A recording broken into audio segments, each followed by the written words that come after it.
All right, so I have some copies here of the Unit 5 quizzes, Quiz 1 and Quiz 2. I just want to go over some of these problems. A lot of that is this slope and line stuff. So let's take a look here. Number 7, Quiz 1, like I said, Quiz 1, Unit 5. It wants us to determine the slope of these lines. What we're using to determine the slope are these points, okay? And how we want to do that is, remember that our slope is equal to the rise over the run. That is what we want to think about when we're thinking about points and finding the slope. So we want to figure out how far do we have to go up or down sometimes, right? So this case, we have to go up, and we have to go up 2 points. That's our rise, and that's going to go in the numerator. And then from there, how far do we have to run to get to here? Well, we run 1, 2, 3, 4, 5, 6 points. So the slope is 2/6, but we want to reduce that because they have a factor in common, which is 2, and so it becomes 1/3. And that is our final answer for the slope for number 7, okay? For number 8, our slope, again, rise over run, except this time we're not going up, right? If we were walking on this line from left to right, we'd be walking downhill. So we know that our rise is actually a drop, and so it's going to be a negative rise. And so how far is it down? It's 1, 2, 3, 4, 5, 6 points down, right? Gets us to here. And then what's our run? 1, 2. So it's -6 because our rise is negative. We're going down, and then our run is 2. -6 over 2 can be just reduced, just like our 2 over 6 over here was reduced. 6 divided by 2 is 3, so it's a -3. You do not have to write it as -3 over 1. We just know that if it's just a constant, that it is over 1, and so -3 is our slope. For number 9, we have a vertical line, right? That tells us that no matter what our y is, here's y is 1, y is 2, y is 3, no matter what it is, I don't care. All we have here between these 2 points is the rise. That tells me that I actually have no slope, okay? I couldn't walk on this line if I wanted to. I have no slope. It's not the same thing as 0 slope, which is what we're about to look at. This is no slope. And actually, the equation of the line would turn out to be x equals 2. Because this is our x-axis, 1, 2. Every point of y, no matter where we go, x is 2. So that would actually end up being the equation of the line. But all we're looking for right now is the slope, and this has no slope. Now, number 10 is a little bit different because if we were walking from left to right, it's a completely flat line, right? It's a horizontal line. And when we have a horizontal line and we're not going up or down, this is actually 0 slope, okay? And you could just write it like this, 0 slope, okay? This has 0 slope. We're not going up, we're not going down. It's a completely flat line, okay? So that's those 3 problems there. Looking at number 11. For number 11, we have x is less than 9. Okay, so I'm going to put, I know x is less than 9. If our x is on the left-hand side, this symbol actually points us the direction that our arrow needs to go. So I'm going to write my 9 here, and just for a point of reference, I'm going to mark this one as 0, right? Because 0 is less than 9. Now, x is less than 9, not equal to, so that tells me my circle needs to be an open circle, and my arrow, we don't want to forget that part, needs to be going to everything that's less than 9, right? Basically, it faces the same way as this. Everything that's less than 9 is part of this equation, but not 9, and nothing greater than 9, okay? So for number 12, we have x is greater than -5. This time, my x is on the left. My arrow is going to be going this way. So I'm going to put my -5 over here so I have room, right? And again, just for reference, I'm going to put a 0. If we were making a number line, 0 is greater than -5. So we're good. X is greater than -5. So again, it's an open circle. It's not equal to it. And we want everything larger than -5. Again, if it's written in this form where the x is on the left, usually, always, that symbol points the same way. See, I got the same symbol right here. Okay, that's the way my arrow needs to go. Now for 13, I have x is greater than or equal to 6. Okay, so I want everything greater than 6. So I'm going to put my 6 here, and just for reference, I'll make a 10. I mean, it could have put 100 here. It really doesn't matter. Anything that's greater than 6. Now, my x is greater than or equal to 6. So this time, we want a solid dot to show that the 6 is included, and then we put our arrow. Okay? So for 14, I have x is less than or equal to 10. So this time I want 10 over here, and I'm going to put a 0 there for reference. It's less than or equal to, so it's a solid dot on the 10, and everything less than that. All right, so now taking that, let's take a look at 15 and 16. X is less than or equal to 101, or x is greater than or equal to 10. This is a negative 101, sorry. This or tells us that this space in between here is going to be empty. It is not going to be part of our graph.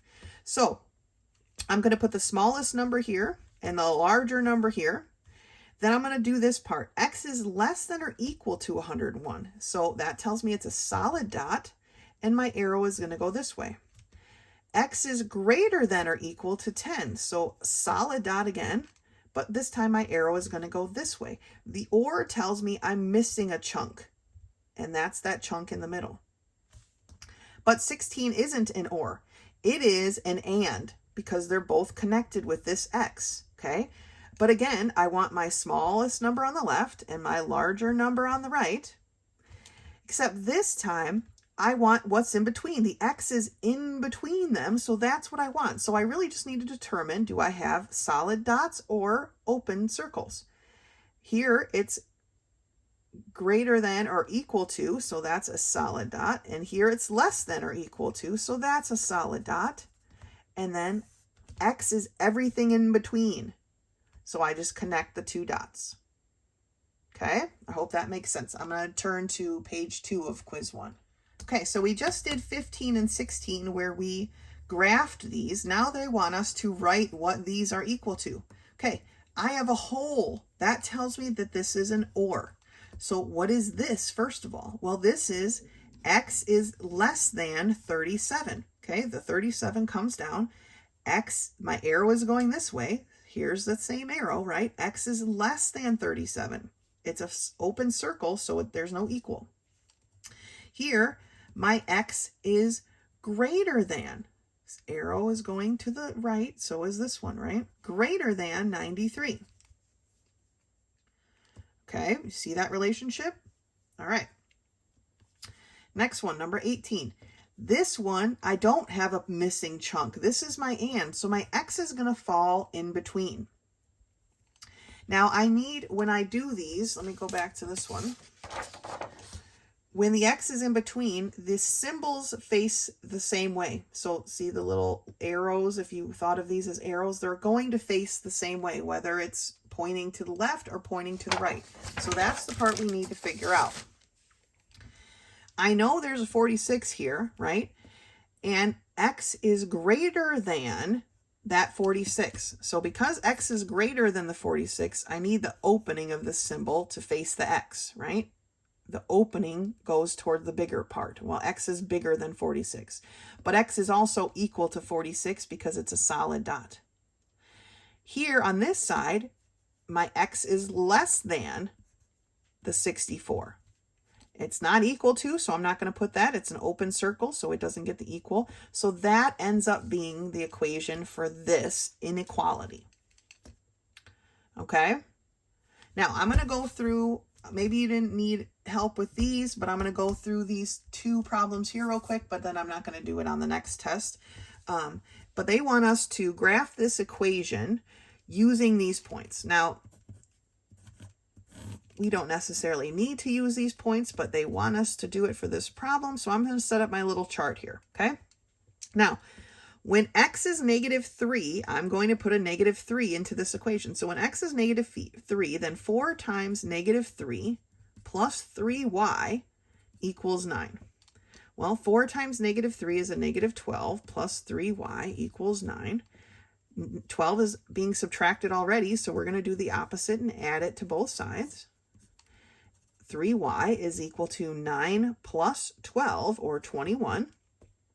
Here, 3 is being multiplied by y. We're going to do the opposite and divide. And we get that y is equal to 21 divided by 3, or 7. So when x is negative 3, y is 7. That becomes our first ordered pair, okay? Then we do the exact same thing, but this time x is 0.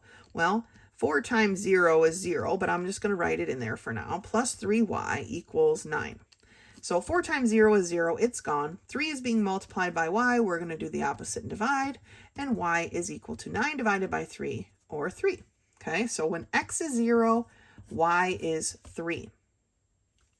Last time with this problem, I'm only going to do this top one. If you need work with this one, let me know. I can walk you through it. This time, x is 3. So 4 times x, or 3, plus 3y equals 9. 4 times 3 is 12, plus 3y equals 9. 12 is positive, so we're going to do the opposite and subtract. 3y is equal to 9 minus 12, which is negative 3. 3 is being multiplied by y. We're going to do the opposite and divide. And we end up with y is equal to negative 3 divided by 3, which is a negative 1. So when x is 3, y is negative 1. Now we just have to plot these points, okay? So for this point here, I'm going to go to x is negative 3, which is right here. Y is a positive 7. So 1, 2, 3, 4, 5, 6, 7, and put a dot. Then I go to x is 0, so I'm not moving left or right, but y is a positive 3. So 1, 2, 3, and I'm going to put a dot right there. And then this last point is that x is positive 3, y is a negative 1. So I'm going to go to positive 3x, negative 1y, and I put a dot. Now, if you're doing this type of problem and your dots don't line up, then you've got one of the points wrong, okay? And you need to go back and double check your work. But then we just connect the dots, boom, and there's our equation, okay? I'm going to turn to the first page of Unit 5, Quiz 2 now. So on this quiz, I want to start here at problem number 10. Mine kind of got schmutzed off a bit, but it's finding the slope. So I want to review this because in this lesson for this week, this is something we need to do. So when we have 2 points and we want to find the slope, we need to remember that our slope formula, remember it's rise over run when we're doing problems like these. I'm not going to go through these because we just talked about problems like these, but that's what we want when we're doing problems like these.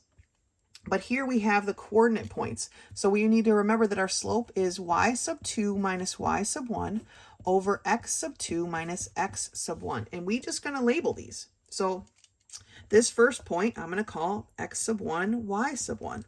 And the second coordinate point, I'm going to call x sub 2, y sub 2. And that's just what I'm going to use in here. So my y sub 2 is first, and it's 11. And I'm going to subtract my y sub 1, which is 12. And that's going to be over my x sub 2, which is 3, minus my x sub 1, which is 2. Okay? And then I just do the math. 11 minus 12 is a negative 1, over 3 minus 2, which is a positive 1. Negative 1 over positive 1 is just a negative 1, right? So my slope is equal to negative 1 for number 10. Number 11, I'm going to do the same thing. I'm going to label my points, x sub 1, y sub 1, x sub 2, y sub 2, and then put them into our slope formula. So my y sub 2 is 4 minus my y sub 1, which is 5, over my x sub 2, which is 4, minus my x sub 1, which is 2. 4 minus 5 is a negative 1. 4 minus 2 is 2. So this one can't be reduced, so our slope is just negative 1/2. Okay? Number 12. Again, label them, x sub 1, y sub 1, x sub 2, y sub 2, and then you stick them into your formula. So my y sub 2 is a negative 10, minus my y sub 1, which is 9, over my x sub 2, which is a 13, minus my x sub 1, which is a 13. Now, I'm not going to continue much farther because 13 minus 13 is 0, and we cannot have a 0 in the denominator of an equation, right? We can't divide something by 0. If you don't believe me, try it on your calculator, right? It will give you an error. And so what this tells us is what the book wants you to write here is undefined. But what it really tells us is that this has no slope. It's one of these lines, okay? Every value of x in this case is going to be 13. It's going to be a line like this, straight up and down. Not so, yeah, no slope. I almost confused myself. Yes, no slope, straight up and down. This one's 0 slope, right? Because it's flat. We're not going up or down. This one is no slope. This is a wall, not a slope. All right? So we just covered those, so go ahead and work through those. Let me see what's on page 2 of this quiz. All right, so let's take a look at these graphs here. They want us to graph these 21 through 24 using the slope-intercept form. Now, remember the slope-intercept form is y equals mx plus b, where m is equal to our slope, and the b is equal to the y-intercept. Okay, my spelling is not good, but I think I got that right. So those are the two things that we're going to use here to graph this line. And where we start is right here with our b, our y-intercept. In this case, that's a -4. That tells me that at the point on the y-axis at -4, 1, 2, 3, 4, that's where it crosses this axis, right there. So I'm going to count down to that -4 and put a dot. Then I'm going to look at my slope, and in this case, my slope is a +3. That tells me that my slope is equal to 3 over 1. So I'm going to go up 3 over 1 and put a dot. You could go up 3 more, 1, 2, 3, and over 1 and put another dot, okay? Then 2 dots are all you need, but, you know, being thorough here. Connect your dots, and there is your line. You've officially graphed it from the slope-intercept form. The easiest way to graph something, honestly, is with the slope-intercept form. So number 22, y equals 2/3 x plus 3. This +3 is where we start. This +3 is where this line crosses the y-axis. So I'm going to climb up the y-axis to 0.3. 1, 2, 3. There's my point at +3.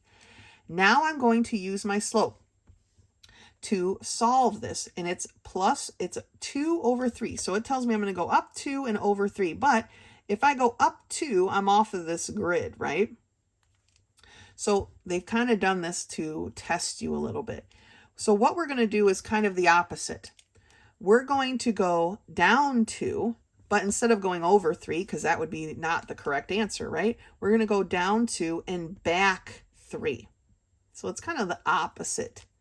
Here we would have gone up and over, right? Up and to the right. Here we're going to go down and to the left. We did the exact opposite of what's here, and that's fine. So down 2, over 3. 2 points is enough to make one line, and thus, boom. There's our line, okay? For 23, we have y equals -3. Because there's no x value here, this tells us we're going to have a straight line. And because it's a y, it tells us we're going to have a horizontal, a flat line. We're going to have a 0 slope line. And it's at y equals -3. So we start at our origin, we go down 3. You can just put a dot, you really don't have to, but that's where our line is. 0 slope, horizontal flat line. Every value of x yields a y equals -3. And that's what that looks like, okay? If this was an x equals -3, I'm going to graph it here on the exact same line, okay? That tells me that for every value of y, x is -3. We would go to the x-axis and go 1, 2 to the -3. And then all of these would be like that. So whenever I graph two things on one coordinate plane. I like to point to which is which. That's just how I do. All right, number 4. Now, or 24, sorry. X minus 4y equals 8. This is not in the standard form, so we have to get it there. And to get it there, first we're going to move our x. So we end up with, I'm going to subtract the x from both sides. So negative 4y equals negative x plus 8. Okay, all I did was subtract the x from both sides. Now this negative 4 is being multiplied by y. We're going to do the opposite and divide, but we have to divide every single point. Okay, so y is now equal to negative divided by a negative is a positive, right? I'm going to pull the fractional part away from the x, and that's 1/4 times the x. 8 divided by a negative 4 gives me a negative 2. So my slope is equal to 1/4. My b is negative 2. That's what we need to graph this. So we always start with the b, and that's at negative 2. So at the origin, I'm going to go down 2 and put my first point. My slope is 1/4. That tells me I'm going to go up 1 over 4. So up 1, 1, 2, 3, over 4. And put my next point. 2 points make a line. That's all we need. Okay, so that's how we graph these from the slope-intercept form. We start with our b, and we put our first point. Then we use our slope, rise over run, to find the next point. Okay? All right, if you have any other questions about these kinds of problems, please let me know. I want you to succeed, all right? You're doing a great job. I really appreciate your hard work. Keep it up.